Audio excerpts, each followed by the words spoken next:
我终于完成了，我都饿死了。哎 ，Sorry I'm late. Hello. 来，哎，请。既然迟到了，就得罚杯酒啊！哎，恒信，王先生不能喝酒，不要为难他了。李川啊，这是我表弟萧关，他是九通翻译社的社长。萧关，他是 GMF 的王总，王立川。你好，王总。你好，萧社长。我们九通跟贵公司的翻译部一直都有良好的业务往来，我跟令兄季川先生也见过，我们喝过一次酒，我还特意让他叫你过来。他说你不能喝酒。是啊，季川特别能喝几杯。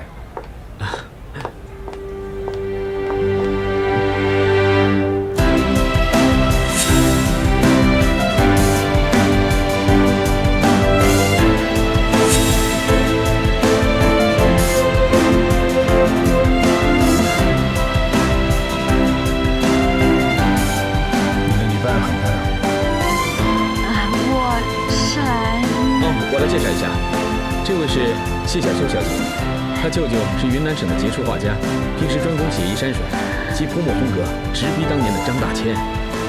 当然了，谢小姐酷爱艺术，平时也爱画两笔，是吧？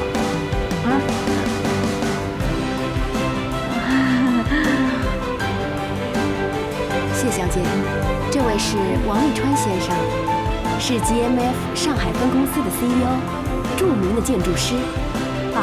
是去年建筑师奖的获得者，这画廊啊也是他的杰作啊。你好。你好。秋秋，你不肚子饿吗？过去拿点吃的吧。对，那个失陪了。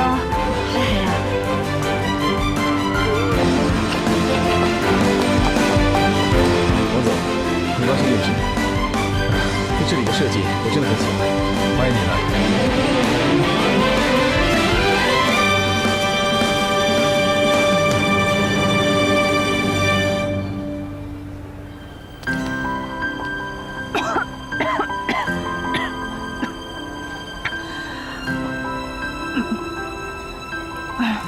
你吓死我了！你才吓死我了吧？这个年轻人没想到谢小姐的艺术背景这么强大。我也喜欢绘画，不如你陪我欣赏一下，顺便指点指点。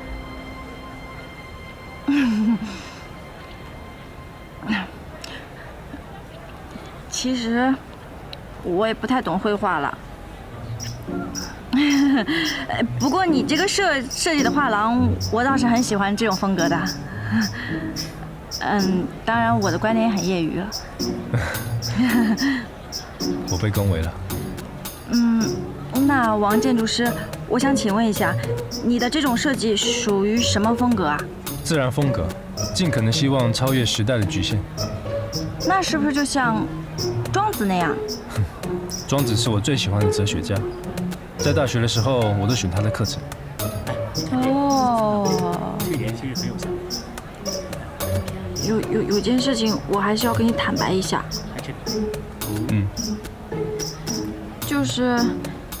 就其实我舅舅他爸根本就不是一个画家，他是个泥瓦匠，小学都没有毕业，而且我根本也不懂什么艺术，我来这里是给个美国画家当翻译的。哦，肖社长他刚才一直在替我吹嘘，那是怕别人怀疑我的资历，你千万不要信就对了。笑什么了？没关系，你比很多人都诚实。我是觉得吧，其实艺术这个东西根本就不需要解释，因为呢，它可以直接的敲击人的心灵。虽然我不懂艺术，但并不能代表我不能欣赏美，对不对？像我这个人吧，我就属于那种，直觉偏强，悟性偏高的那种。才坦白完就开始吹牛了。我说都是事实啊。这幅画的构图。既然是事实，那我们就来看这一幅画吧。啊？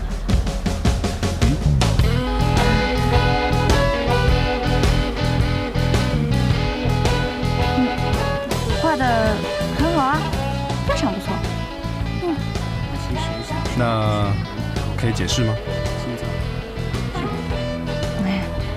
解释啊？老实说，鄙人心智愚钝，我也看不懂。但是既然你有这么高的直觉，这么强大的悟性，那你来说说，这幅画你对它的高见是什么？高见啊？这幅画究竟想表达什么？我只知道它是后现代的。啊，后现代。对啊，你看，就像他画了一个人的脸，对不对？人的脸，人的脸又代表什么了？人的脸是公开的，每个人都能看见。那么这张脸呢？这个年轻人，这张脸又和人的身体重合，身体又代表什么？啊，身体是隐藏的，有欲望的，不可见的。那么这张和身体重合了的脸，说明欲望由隐藏变成了公开。OK， 他若是再问我叫路线合成，得以反击。那这个上面有这么多的文字，文字又说明什么？代表什么呢？王礼川同学，你说说。语言。哎呀，终于把这个人引到我的学科范围里来了。对了，语言、声音、文本，非正式传播。所以后现代的欲望要通过文本来获得满足，而不是感官。比如短信、博客、电子邮件，这些承载了他们手机啊、电脑的，已经成为我们身体上一个不可或缺的器官。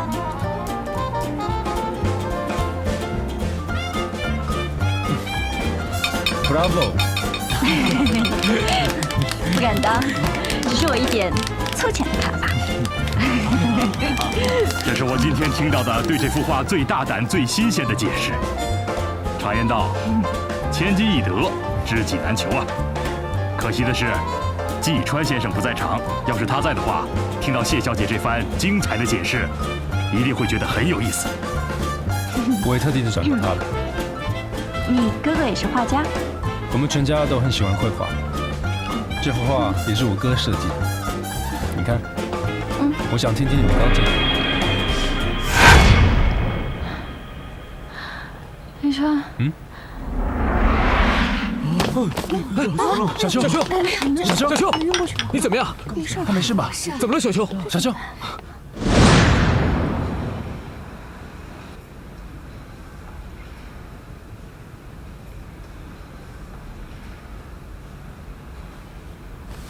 哎，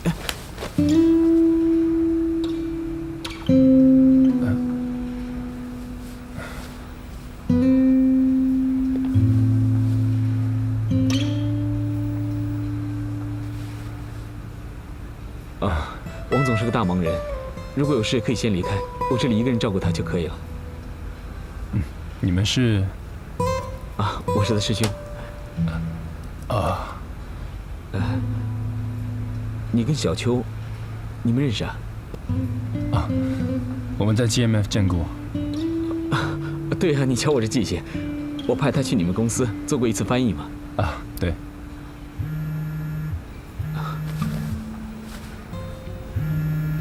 对不起，我接个电话。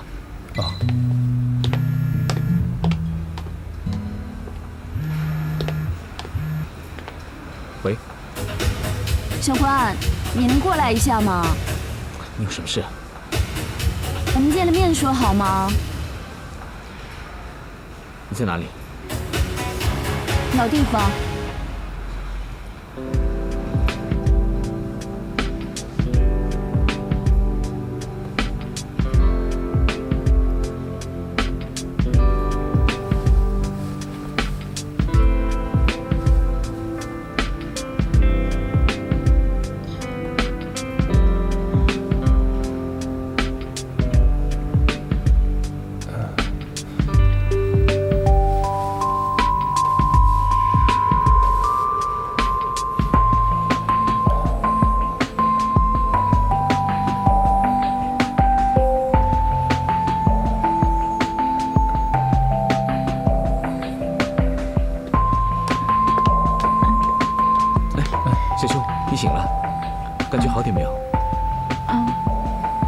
不好意思啊，小球，我有点急事，可能要麻烦王总送你回去了。没关系，交给我吧。那麻烦你了。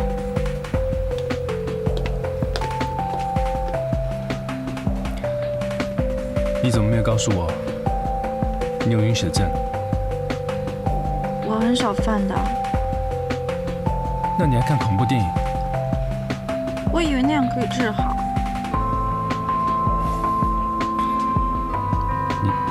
你是天生的，还是有什么心理因素呢？我妈妈生我弟弟的时候，大出血死了，正好我亲眼看见他这一幕。其实你可以尝试一下脱敏治疗，每天可以喝一点红色的，比如说番茄汁或者是红酒之类的。笑什么？我觉得你很奇怪，别的人知道我有晕血症，都跟我说要少碰红色的东西，少看红颜色。只有你让我做脱敏治疗。你看，现在我已经习惯了，它就是我的腿。只要你肯花时间训练自己，很多的障碍都可以克服的。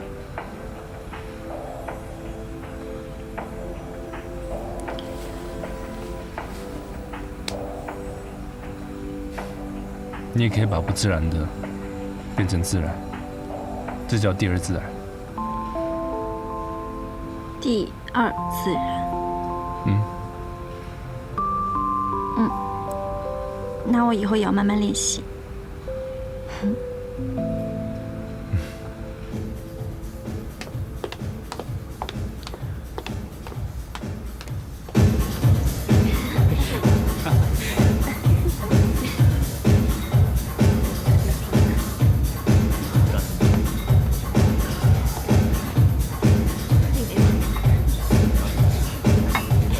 艾玛，怎么又喝成这个样子？到底谁又抛弃你了？有钱吗？要多少？啊？王八蛋！把我的信用卡都给停了！我也只有2000块，拿着。这2000块只够我用1天的。1天够了，你勾搭男人只要1分钟就够了。拿着。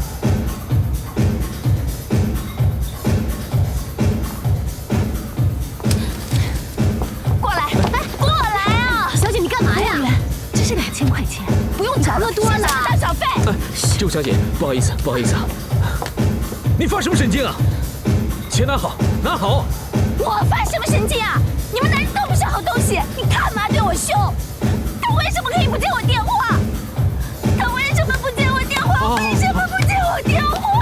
你怎么了？怎么了？到底谁又欺负你了吧？啊？他不肯离婚。谁不肯离婚的？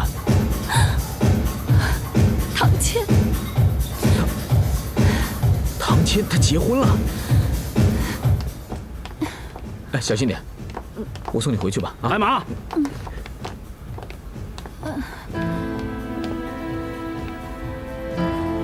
手机给我，唐谦，给我。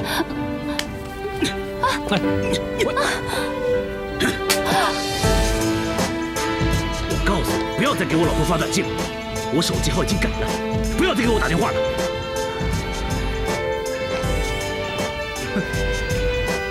别以为我不知道你身边有其他的男人。混蛋，干嘛？不要打了！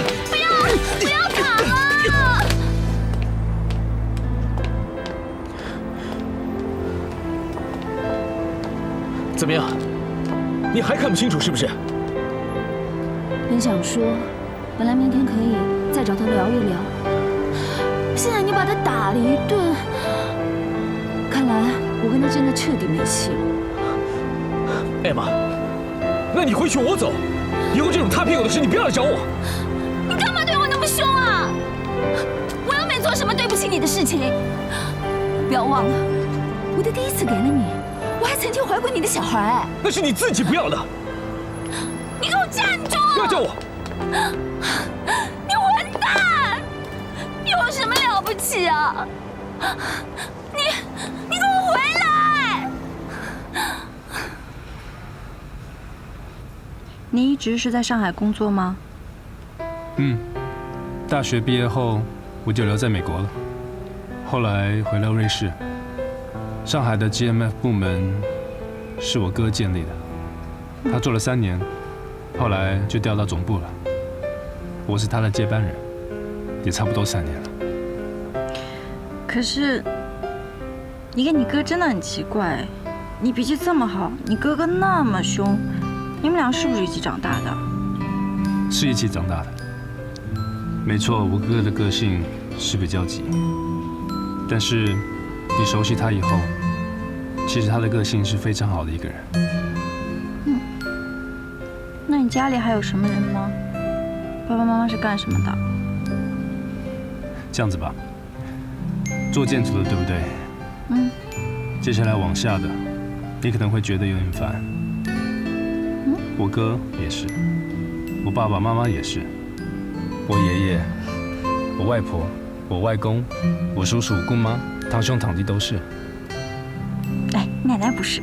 我奶奶也是，她跟我哥哥是室内设计师。你家的家族史真的很乏味。不都说同行是冤家吗？你们家为什么专门找同行啊？可能是因为我们是建筑师吧，没有时间谈恋爱，所以大家都觉得找同行的比较省事。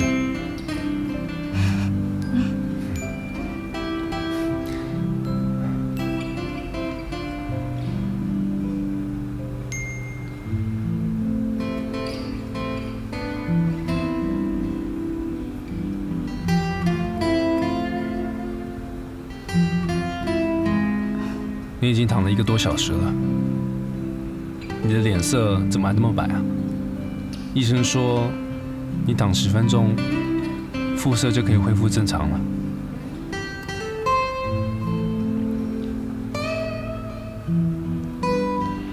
因为呢，我擦了粉，化了妆。年纪这么小，化什么妆啊？装成熟不可以啊？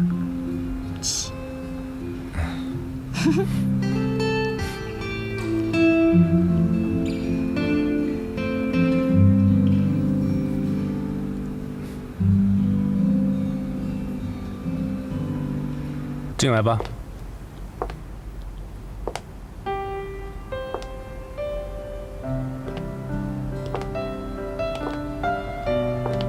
对不起啊，又来打扰你了。没关系，太晚了，我绝对不可能让你再爬墙。其实你这里的设计结构挺复杂的，上一次我来的时候差点都迷路了。你说这样的话算不算设计失误啊？怎么啦？这个楼是我设计的，应该没有比你画的那个地图复杂吧？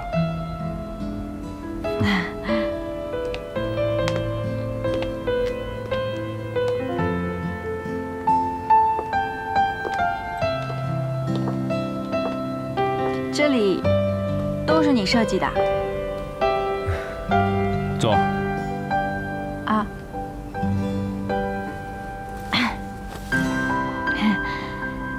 其实我刚才仔细的看了一下，我觉得设计真的很不错哎。哎，你看这沙发的颜色，好白哦。啊，尤其是这个相册，这个颜色摆在这里真的好合适哦。尤其是这个花，开得真好。这个相册里面，哎，你看这些很有特点的建筑，一定也是你设计的吧？我哪有这么自恋啊？这些都是我喜欢的建筑师设计的。哦，只可惜我对建筑所知甚少啦。那你设计的房子都在哪里啊？美国、欧洲和中国。哎，我想问一下啊，就是你从自己设计的房子下面走过，那是一种什么样的感觉啊？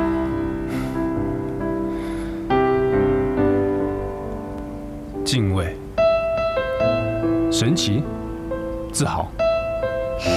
他就像我的孩子一样，我亲自看到他出生、长大。我爸常跟我说，如果建筑会说话，他一定会说世界语，因为经过好多代的人，10年、20年、100年，设计师都死了，但是他们却始终屹立不倒。说得对。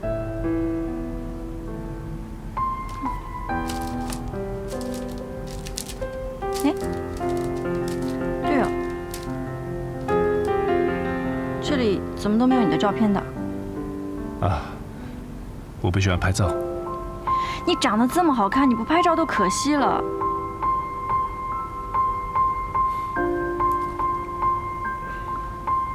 我可不可以问你一个问题啊？可以啊。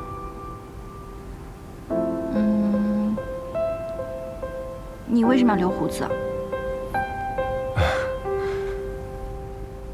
我的家乡冬天很冷，我又喜欢滑雪，所以留一些胡须，在脸上会比较暖和一点。你这点胡子就可以保暖的？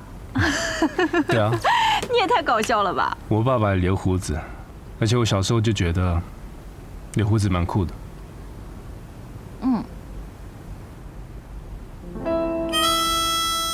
你要摸摸看吗？可以吗？可以啊。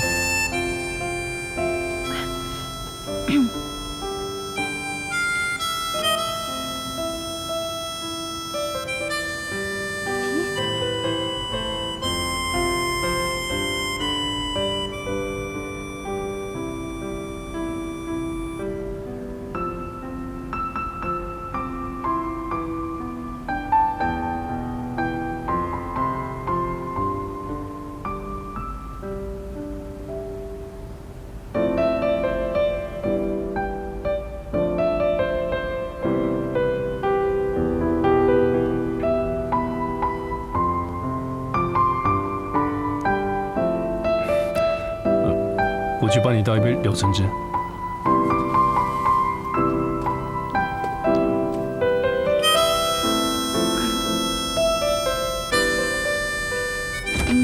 你怎么知道我爱喝橙汁的？我有注意到你。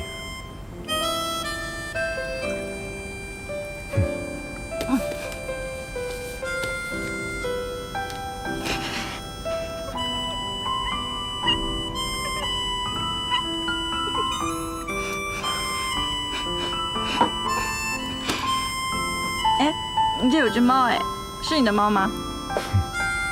它叫米娅。米娅。我出差的时候，我就交给季川；季川出差的时候，我就交给瑞内；瑞内出差的时候，我就交给我堂兄；堂兄出差的时候，我就交给我爷爷。好可怜的米娅。橙汁。谢谢啊。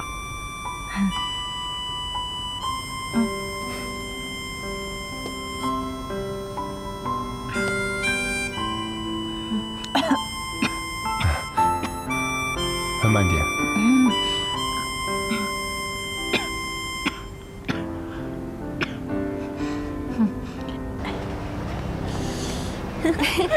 可是吗？走，累死了，到了。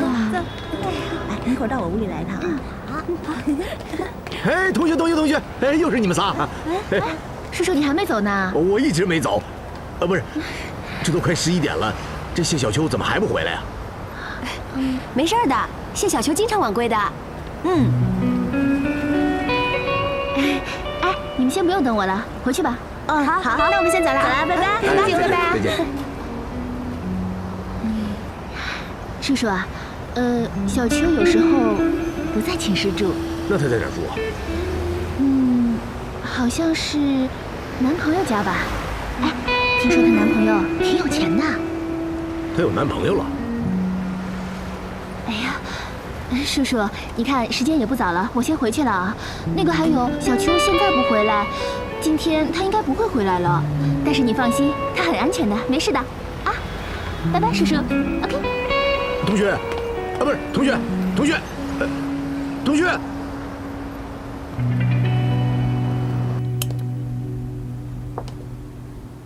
这就是我的书房。哇，那这些总该是你设计的了吧？我就说嘛，是不是真的很棒？哎，你看这个，长得好乖哦，真可爱，还戴个小帽子。哎，你书都这么厚的，哎，这本是什么？这本书的英文名字叫《Remembrance of Things Past》，你应该听过吧？哦，追忆似水年华，对不对？我以为师姐还拿这个写过博士论文呢。这是法文版的。它对我来说有另外一个名字。催眠不求人。为什么？因为这本书前30页都是在讲作者躺在床上，翻来翻去睡不着，只好胡思乱想。你看这一段。Longtemps, je me suis couché de bonne heure. Parfois, après ma bougie étrange, mes yeux se ferment. C'est vite que je n'avais pas le temps de me dire, je m'endors. 这段的意思是说，长期以来，书中的主人公有早睡的习惯。有时候，蜡烛灭了，他的眼皮就合上了，还没有交代什么，他就已经睡着了。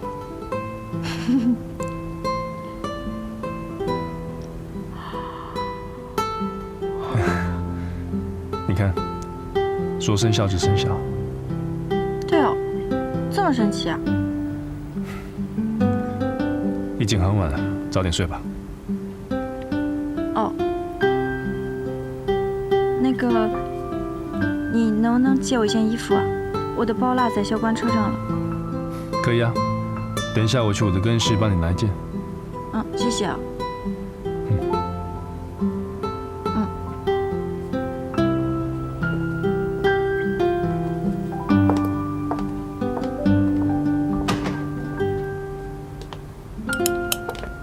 这间就是你住过的客房，还记得吗？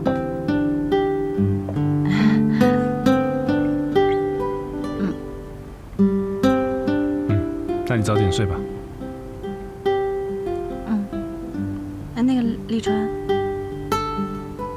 谢谢你再次收留我。Good night。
睡啊？哦，在画图。厦门突然有一个案子，我正在赶图。小秋。那天晚上没有吓到你吧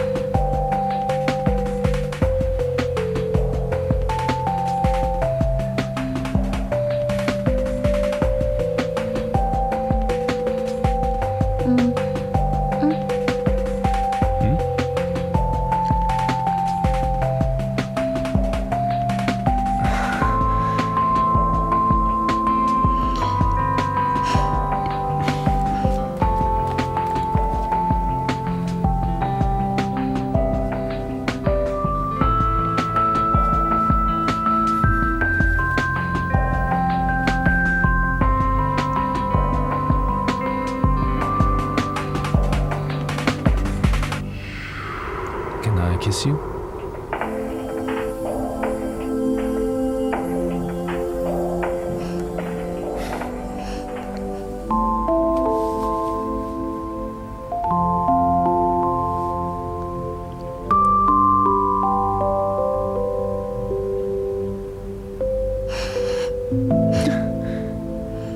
笑什么？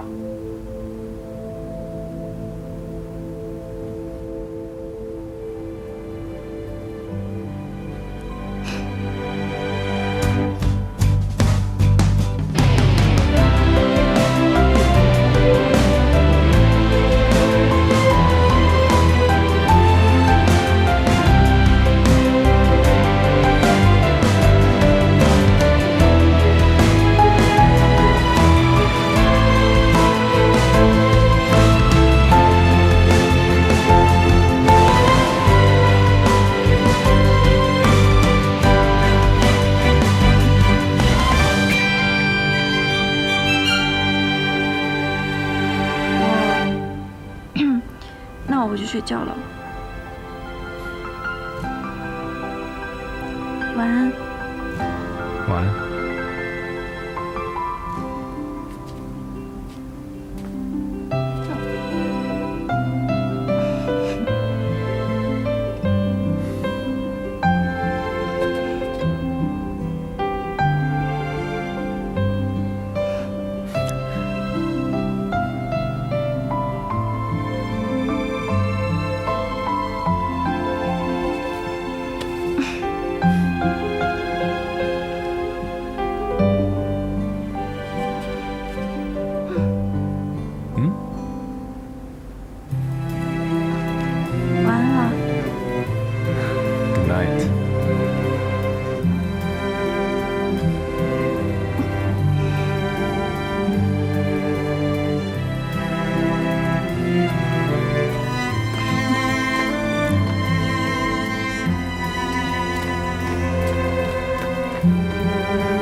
谢。哎，纸飞机啊，我跟我弟弟小时候也爱玩这个。我也很喜欢。像这样子。要拿得高高的，看好。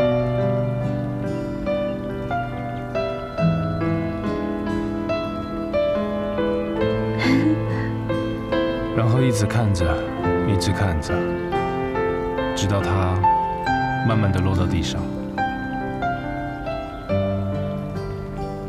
有一个说法，如果你忘不了一个人，但是这个人却又不能跟你在一起，你就把他的名字写在这个飞机的翅膀上，然后这样子丢下去，就会很快忘掉他的名字。管用吗？不知道，没试过。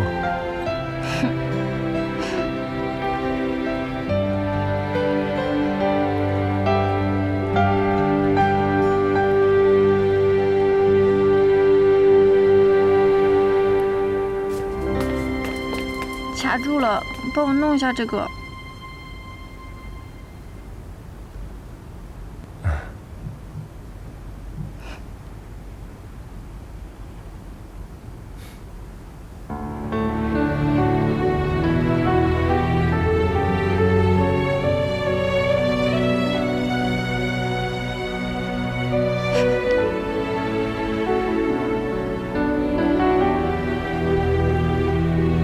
谢谢啊。没关系。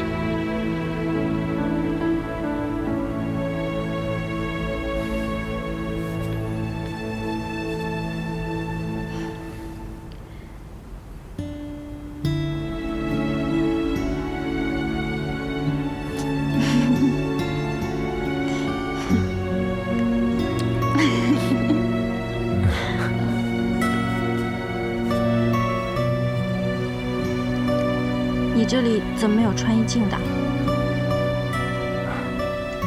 我不喜欢穿衣镜。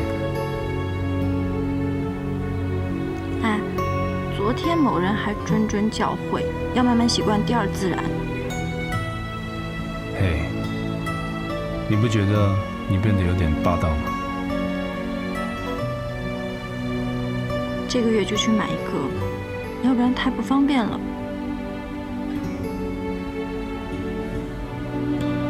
你穿，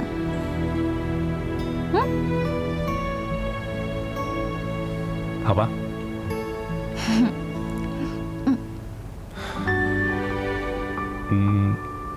你回学校的时候就穿这样子啊？是不是有一点奇怪啊？好像真的有一点奇怪。不过没关系，我还有大衣的。不跟你说了，我回学校了。我送你，顺便买一些普通的衣服。不用你给我买，我自己可以买的。啊，我钱包落校官车里了。拉得好，走吧。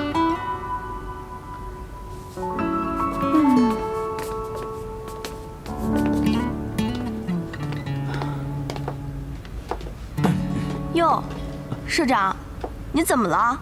跟谁打架了？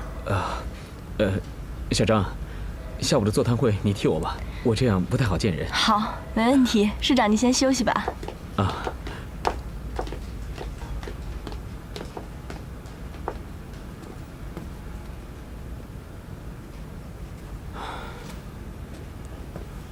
你又来找我干嘛？人家想来看看你嘛。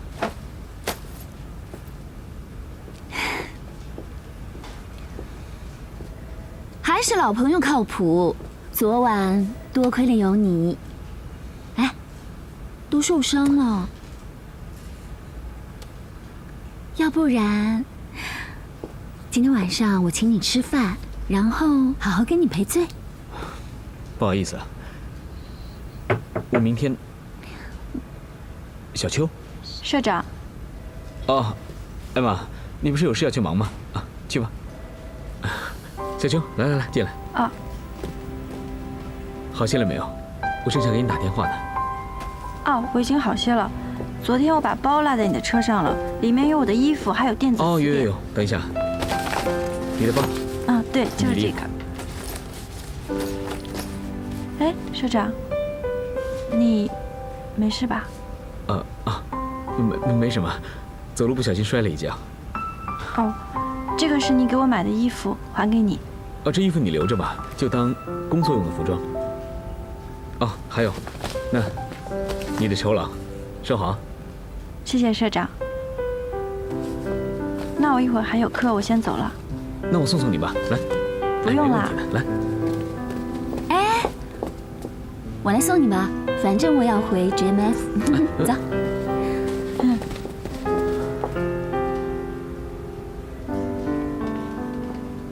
你手上的衣服是别人送你的吧？你怎么知道啊？你一个穷学生怎么买得起啊？连我都买不起这么贵的东西，看来萧官真是大手笔呀。这个衣服上面没有标价，我也不知道多少钱。看来萧社长真是白费心机了。你去哪儿？要不我送你吧。不用了，一会儿我还有别的工作要做。那好吧，我先走了，拜拜。拜拜。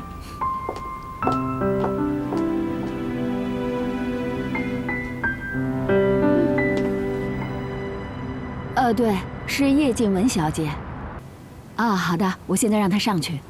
OK， 可以了。王总的办公室在2楼第3间，从这边走。谢谢啊，不客气。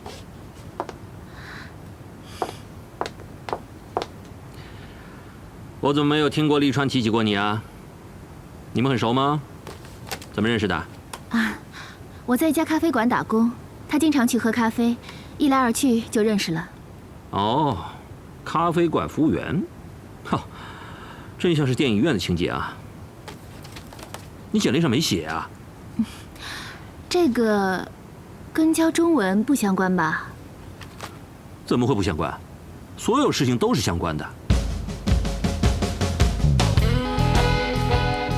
对不起啊，我可以坐下说吗？这儿正好有把椅子。哎，不行，因为你的面试已经结束。可是我，叶小姐，中国有句古话，手无金刚钻，别揽瓷器活。我呢，不是一般的瓷器，我是刀枪不入的青铜器啊，所以别走我的门路，也别在利川身上下功夫。为什么呢？2个原因：第一，他在瑞士已经有女朋友了啊；第二，看得出来你很喜欢他，想接近他。不过你不合适他，青春是很宝贵的，别浪费时间。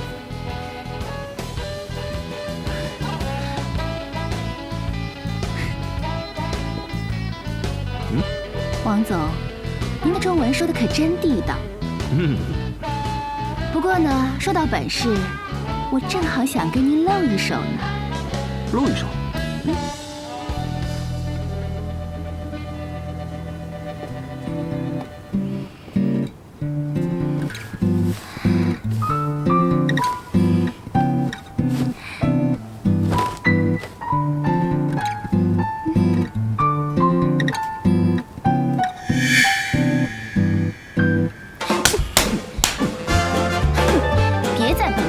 耍聪明，我没把你当干部，你倒把自己当村长了。王继川，王总，你的智商要是再低一点，就成蕨类植物了。你的脑子要是纸浆做的，够做一卷卫生纸了。你刚才的每一句话都足以证明你不是一个绅士。如果你哪一天愿意变成淑女，我倒是很愿意变成一个绅士。哼，如果哪一天你变成了一座雕像，我倒是很愿意变成一只鸽子。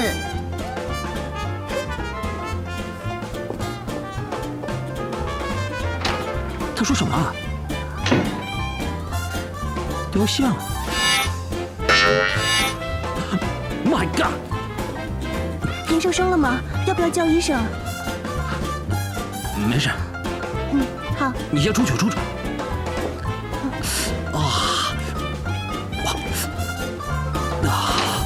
好。这个字认不认识啊？这个字碰巧我认得，每天的美。呀，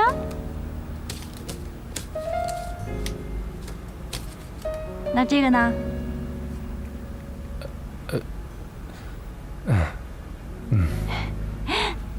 我教你啊，这呀，左边是一个心，右边呢是一个美，这个字读悔。就是说，每天做事多心多疑的人容易后悔。有道理。造个句吧。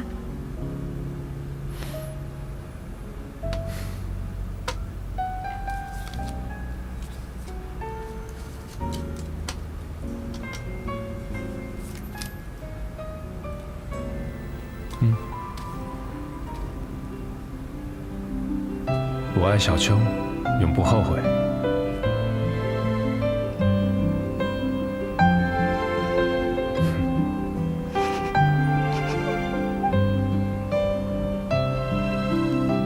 看什么？上课要认真一点啊！这句话罚抄100遍。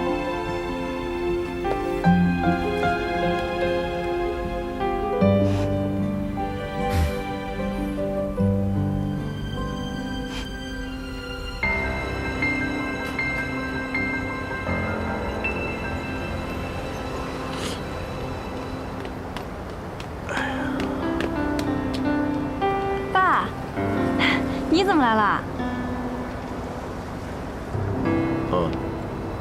这个教育系统有个会，就2天，学校就派我来了。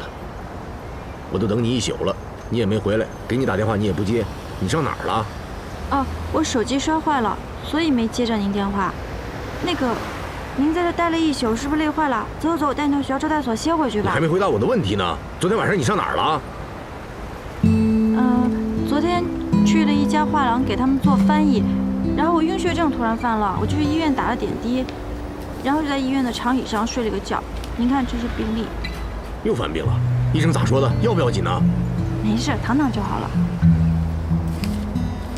哎，我跟你说，小秋，这大城市诱惑多，你现在是学生，应该以学业为重，啊，不要过早的谈恋爱。我没有谈恋爱啊。我听说你有男朋友了。哎，你别听他们乱说，我学业这么忙，哪有时间谈恋爱啊？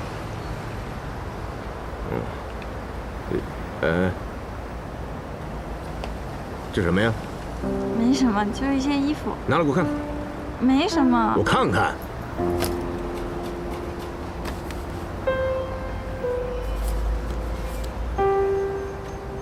你穿这么高跟的鞋？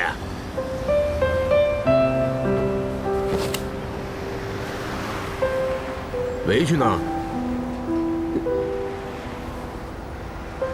这衣服你也能穿得出去啊？这是工作需要。你什么工作呀？你穿这种衣服这么暴露啊？啊！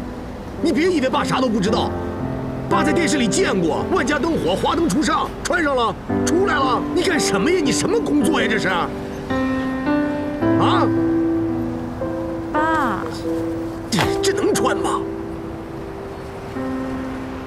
我一会儿就回去，你可别做丢咱家脸的事儿。哦。季川。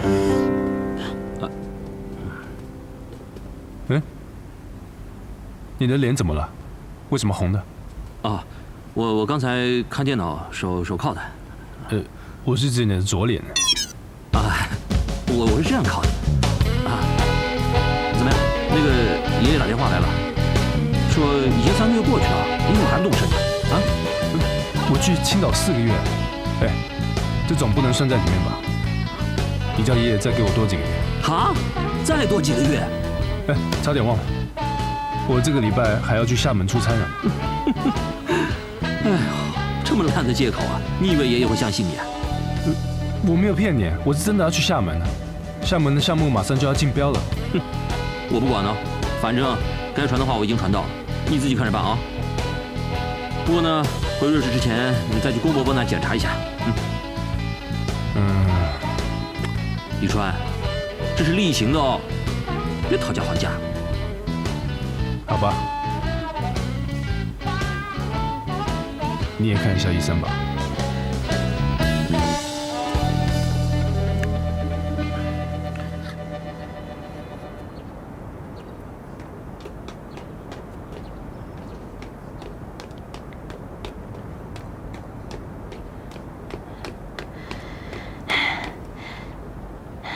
那个，你要去厦门多久啊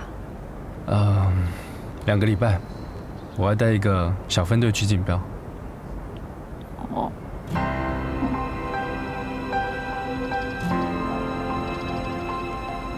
送我的？一个小礼物。这什么啊？现在不能开哦。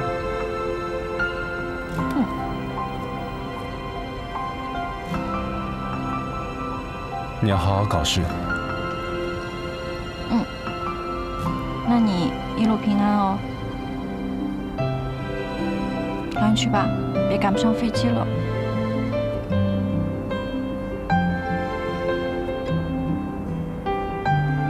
我会想你的。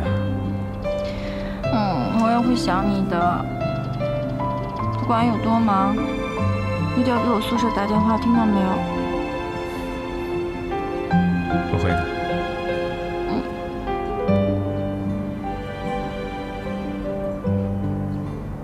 好吧，那我先走了。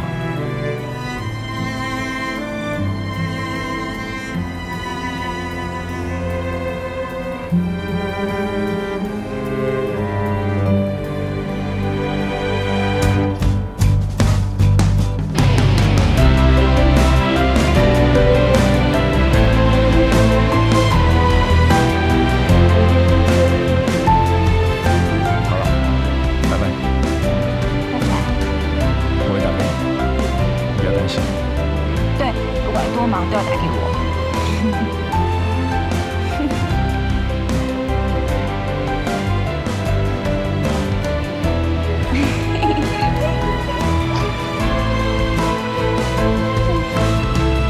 一定要打给我。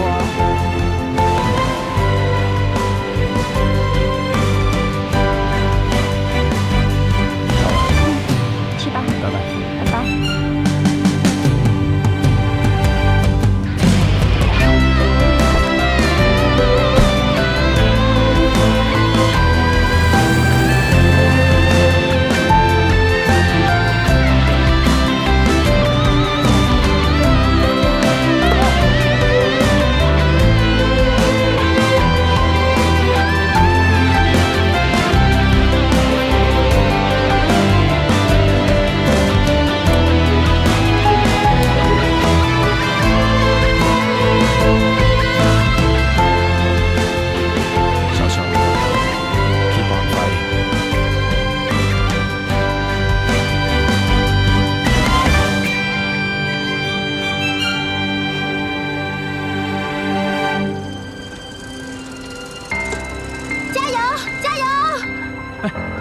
各位啊，大事不妙了啊！下午排练，王涛来不了了啊！什么？怎么会这样啊？他昨晚排练之后吃坏肚子了。啊，那他现在在哪里呀？在医务室挂水呢，让我来想想办法啊。现在有什么办法呀？让我们去哪找人啊？他又不是唱歌的，随便拉一个就行了。他可是弹吉他的。实在不行的话，你清唱吧，让钢琴老师来给你伴奏。这怎么可能呢？我唱的是民谣，钢琴怎么办得上呢？哎，看你们糊涂的，谢小秋不是会弹吉他吗？上次还和文文一起伴奏来着。啊，算了，不用找他了，我清唱吧。那怎么行？这又不是唱京剧。再说了，咱们大伙排练这么久了，还指望拿个奖呢。哎，还有那个小秋人也不错，应该可以答应吧？是我了，我跟他有点矛盾了，他不会帮我的。静雯啊，你怎么总这么想啊？我们这么多人陪你一起练，你不能说走就走啊。哎，我去找小秋。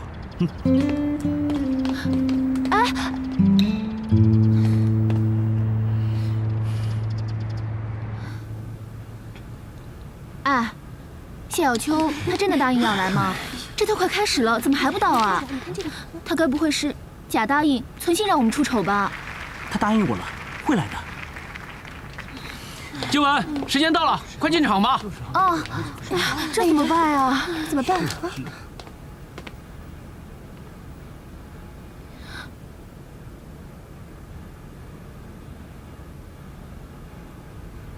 春天的花开，秋天的风，以及冬天的洛阳。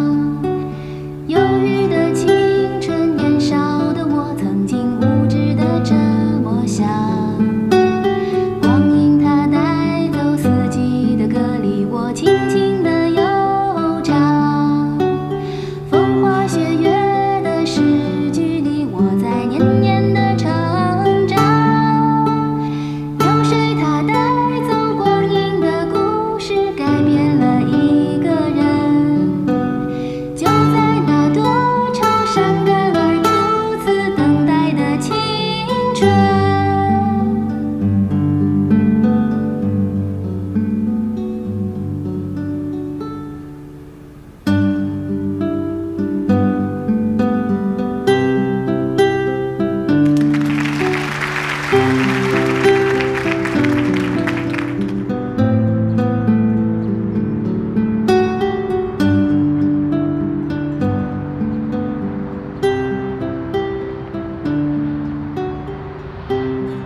咱们会怎么说？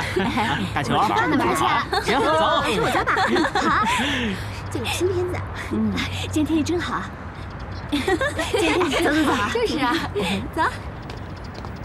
静雯，嗨，嗨，哎，谢小秋，演出的事谢谢你啊。不用客气啦。那天王沥川来找你，就在图书馆，然后我……没关系啦，都过去了，不要放在心上。你别在沥川身上下功夫，为什么呢？他在瑞士已经有女朋友了。你跟王沥川开始交往了？我知道我这句话可能不太好听啊，我只是好心提醒你一下。